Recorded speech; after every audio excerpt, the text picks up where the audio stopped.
Assalamualaikum warahmatullahi wabarakatuh.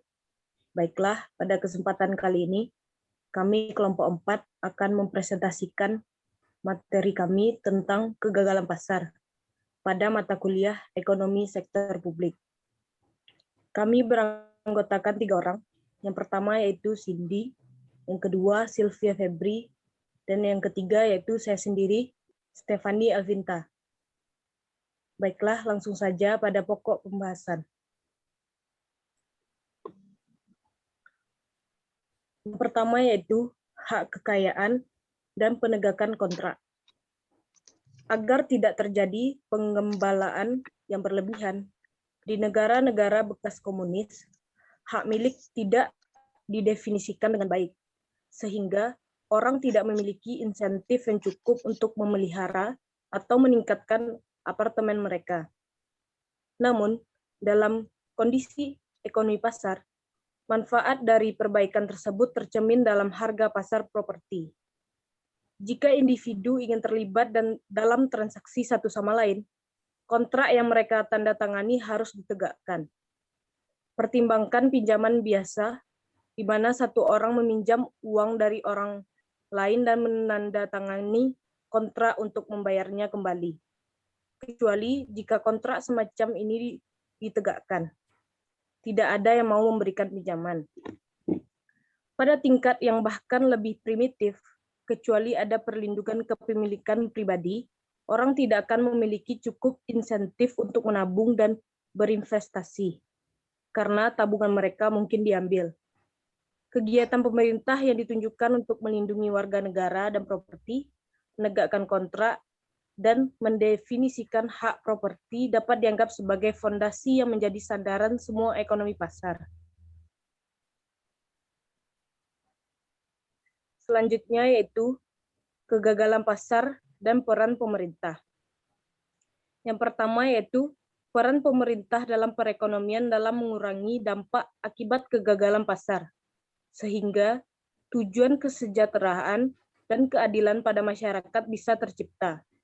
Yang kedua yaitu pemerintah ikut serta dalam kegiatan perekonomian supaya menanggulangi kegagalan pasar sehingga tidak adanya eksternalitas yang merugikan banyak pihak. Yang ketiga yaitu peran pemerintah yakni dengan melakukan intervensi baik secara langsung maupun tidak langsung.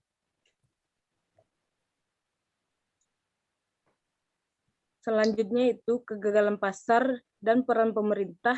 Yang pertama disebabkan oleh informasi yang terbatas. Yang kedua yaitu pengawasan yang terbatas atas reaksi pihak swasta. Yang ketiga yaitu pengawasan yang terbatas atas perilaku birokrat. Yang keempat yaitu hambatan dalam sistem publik. Yang kedua, mengapa pemerintah harus campur tangan dalam pasar bebas? Hal itu disebabkan yang pertama yaitu menjamin agar kesamaan hak untuk setiap individu tetap terwujud. Yang kedua yaitu menghindari terjadinya penindasan. Yang ketiga yaitu menjaga agar perekonomian dapat tumbuh. Yang keempat yaitu mengalami perkembangan ekonomi yang teratur dan stabil. Yang ketiga, mengapa kegagalan pasar disebut kegagalan pemerintah? Penyebabnya adalah karena adanya distorsi pasar, seperti yang pertama eksternalitas, yang kedua kontrol pasar, yang ketiga kekuatan monopoli. Yang selanjutnya itu, yang keempat, kenapa terjadi kegagalan pasar? Jelaskan faktor yang menyebabkannya. Kegagalan pasar dapat terjadi karena beberapa faktor, yaitu praktek monopoli atau oligopoli, yang kedua yaitu barang publik, yang ketiga eksternalitas, yang keempat informasi yang tidak lengkap atau asimetris. Yang kelima, penyebab kegagalan pasar. Yang pertama, eksternalitas, yang kedua barang publik, yang ketiga penguasaan pasar, yang keempat informasi yang tidak sempurna di pasar. Baiklah, mungkin sekian penjelasan dari saya. Penjelasan selanjutnya akan dilanjutkan oleh Sylvia Febri. Kepada Sylvia Febri, dipersilahkan. Baiklah, terima kasih kepada moderator. Selanjutnya saya akan menjelaskan tentang redistribusi dan barang merit. Redistribusi adalah distribusi kembali pendapatan masyarakat berpenghasilan lebih tinggi ke masyarakat berpenghasilan lebih rendah.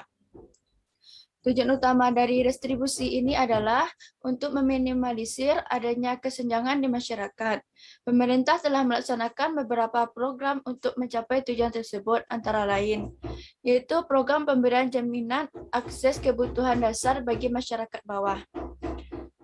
Strategi dari pemerintah dalam mendistribusikan pendapatan nasional yaitu untuk menciptakan kesejahteraan masyarakat secara adil dan merata dilakukan melalui yang pertama, penarikan pajak dan distribusi pada kalangan mampu. Yang kedua, pemberian subsidi. Yang ketiga, pemberian beasiswa. Yang keempat, pemberian kredit lunak pada kalangan kurang mampu. Di sini mengapa pemerintah mendistribusikan pendapatan kepada masyarakat, yaitu karena pemerintah berupaya untuk mendorong usaha kecil dan menengah agar tetap hidup dan menjadi dan memiliki daya saing.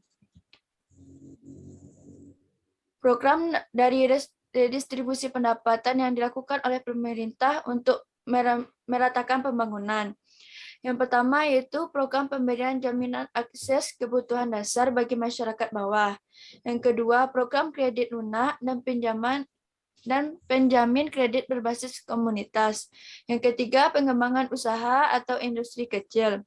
Yang keempat, pemerintah bekerja sama dengan swasta lokal dan asing untuk menjalankan program Corporate Social Responsibility atau CSR.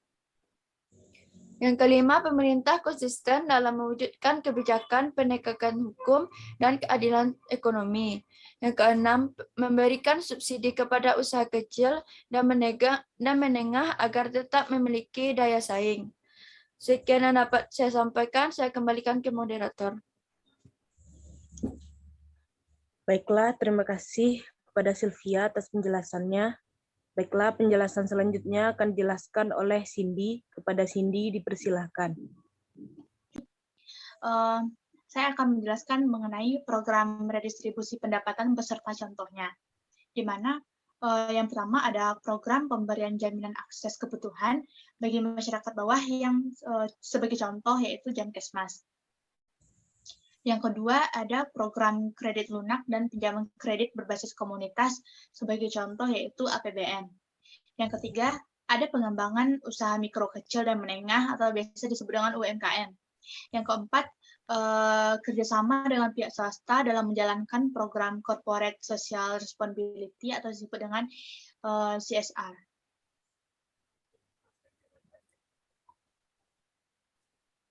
Selanjutnya itu bentuk redistribusi. Bentuk redistribusi ini ada dua, yaitu redistribusi vertikal dan redistribusi horizontal. Yang pertama, redistribusi vertikal itu merupakan sebuah transfer materi atau uang dari masyarakat yang kuat perekonomiannya ke masyarakat yang lemah. Sebagai contoh yaitu dana pajak yang diberikan sebagai sumber dana program perlindungan sosial atau PPS. Yang kedua ada redistribusi horizontal, yaitu merupakan sebuah kegiatan transfer uang antar kelompok, di mana dari pentransferan uang dari satu kelompok ke kelompok yang lainnya. Sebagai contoh dari kelompok laki-laki ke kelompok perempuan, dan dari orang dewasa kepada anak-anak, dan dari remaja ke orang tua. Selanjutnya yaitu merit goods, di mana ini merupakan sebuah barang atau jasa yang dikonsumsi secara keseluruhan dan diyakini memberi manfaat lebih besar daripada preferensi konsumen sendiri terhadapnya. Tetapi terkadang merit goods ini kurang dihargai dan kurang dikonsumsi karena informasinya yang kurang valid dan tidak sempurna. Selanjutnya, karakteristik barang merit, yaitu ada dua. Yang pertama, orang yang tidak menyadari manfaat pribadi yang sebenarnya, di mana keuntungan pribadi bersih bagi konsumen tidak sepenuhnya diakui pada saat melakukan sebuah konsumsi. Sebagai contoh, dalam kasus pendidikan yang dianggap sebagai prestasi dan secara tidak sadar manfaat pribadi tertentu seperti mendapatkan nilai bagus dan dengan adanya pendidikan bisa melanjutkan pendidikan ke jenjang perguruan tinggi. Dan dengan ini akan ada pengorbanan untuk belajar, tetapi di balik pengorbanan tersebut akan ada manfaat di masa depan, seperti dalam halnya pekerjaan, gaji, status, dan skill yang bermanfaat pada masa depan. Karakteristik yang kedua yaitu biasanya barang tersebut juga memiliki eksternalitas yang positif, tetapi manfaat tersebut tidak bisa dikenal pada titik konsumsi. Kecil kemungkinan manfaat eksternal ini akan dipertimbangkan ketika mengkonsumsi suatu barang berharga. Selanjutnya yaitu contoh dari barang merit.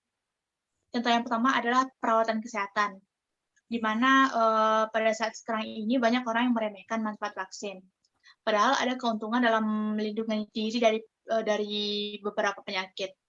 Dalam manfaat eksternal sendiri yaitu masyarakat luas akan terhindar dari beberapa penyakit.